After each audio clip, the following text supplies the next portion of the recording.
Alright, you guys, welcome back to another deck list for you today. Right now we're going to be going over, come on, there we go, Infernape. We're kind of embarrassed that we didn't think of this idea before because this Parasect that you use it with is actually in, or it used to be rather, in the Kingdra deck. It used to be called Kingdra Parasect. And the idea with the Kingdra Parasect was there's two Kingdras have the attack where you count the number of water energies in your discard pile and you shuffle them back in and then do 20 for each. But it's you count them first, so it's 20 times and then you shuffle back in. So because of allergic pollen here, as long as Parasect's in play, all of the discard piles are energies in discard piles. Any card in each player's discard pile is not affected by attacks or Pokemon powers, not just energy cards. So basically, you would count the damage for Kingdra, but you wouldn't have to shuffle them back in, so you'd keep doing a whole bunch of damage in a row. So the same sort of concept worked with Infernape here.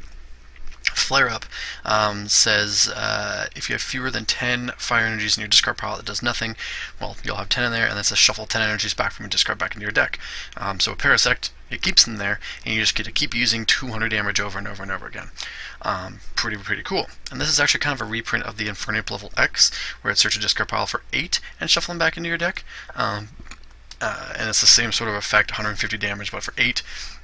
The only difference is it being on a non-EX Pokemon, whereas the new Infernape is an EX Pokemon because it is a Holo Rare. But the 200 damage is nothing to shy away from. So that's basically the combo here. You're going to be using Infernape from Steam Siege and Infernape level X. A quick note, we are using this Infernape to level X, the one from Stormfront.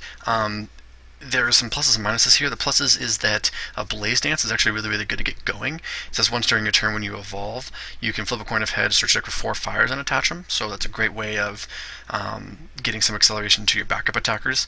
But the bad part about this is that it's not a fire type, meaning you can't blacksmith to it. So you can't like max potion blacksmith. And, that's not necessarily the worst thing. 120 HP is not necessarily max potionable, but it is something to know that unless it's level X, you can't blacksmith to it. So you might want to play a different Infernape if you're so worried about it. There are a couple other Infernapes that are not as good. I would just play this one because Blaze Dance is amazing. And so then, like I said, you have 1/1 Parasect line for the Electric Pollen, and then the backup attackers of Victini and Volcanion. Pretty standard in all fire-based decks. Just good 100 damage on non-EX Pokemon to have onto your bench there. So it's pretty straightforward after that. You have your 2/2 Porygon line, the standard bench sitters of Dunsparce, Spiritomb, Lapras, Uxie, and then your 1/1 Claydol. So it's very streamlined. It's 21 Pokemon. You do need to shave off a little bit here because you are playing a whopping 18 energies. If you think about it, if you have, let's say, initially I was trying to play this with 16 energies.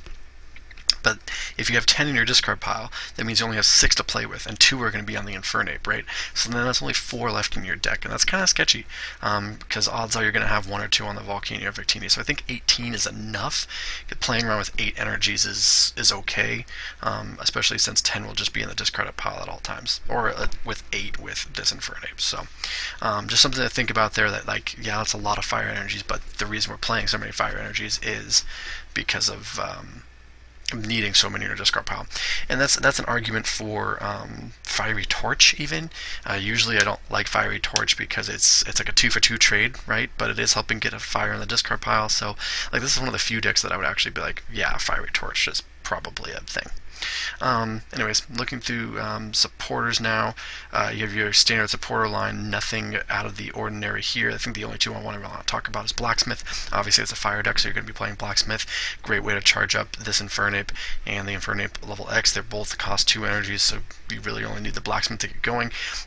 It did get to the point where I was considering putting in a Jirachi EX, just to kind of get that Blacksmith going quicker, but I don't know if it's necessarily the focus, if that makes sense.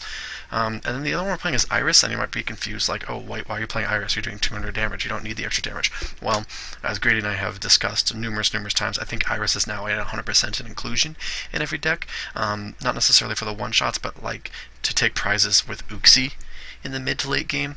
And also being able to use close combat for Iris knockouts is not the worst either, especially on turns where you get hexed, because if you get hexed and you use Flare Up, you're going to have to shuffle all those fires back in. You can still do it, but you're losing all the fires that you'd worked so hard to get into the discard pile. So Iris is a good way Where do we go?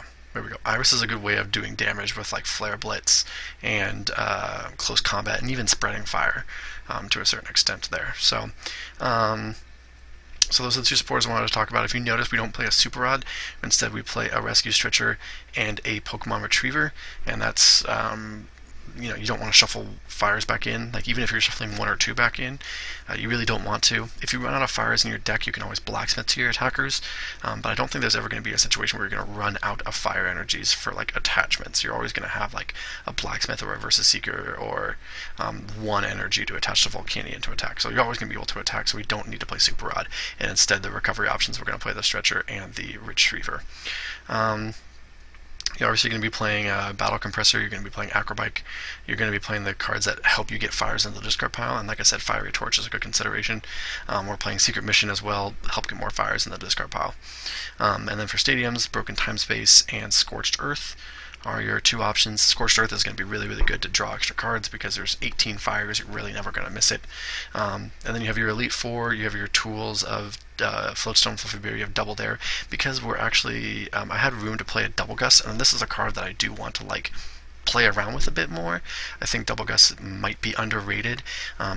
POW Hand Extension might be the better card to play here, but I think the effects of Double Gust, POW Hand Extension, even Pokemon Catcher to a certain extent, Counter Catcher even, although POW is just better than Counter Catcher, so I don't know why I'd play Counter Catcher over POW, but it's something that I do want to start playing around with in terms of just like big plays mid to late game. A lot of these Infernapes have one or two retreat. The Monfernos all have free retreat. This Infernape's got free retreat. Even the Fighting Infernape's got free retreat. So there's a lot of things that give you, like, besides your support Pokemon.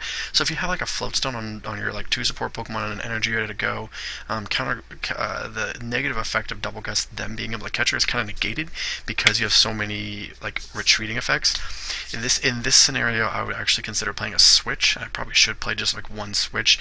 Maybe what gets taken out for the switch? I don't know. Space is kind of tight.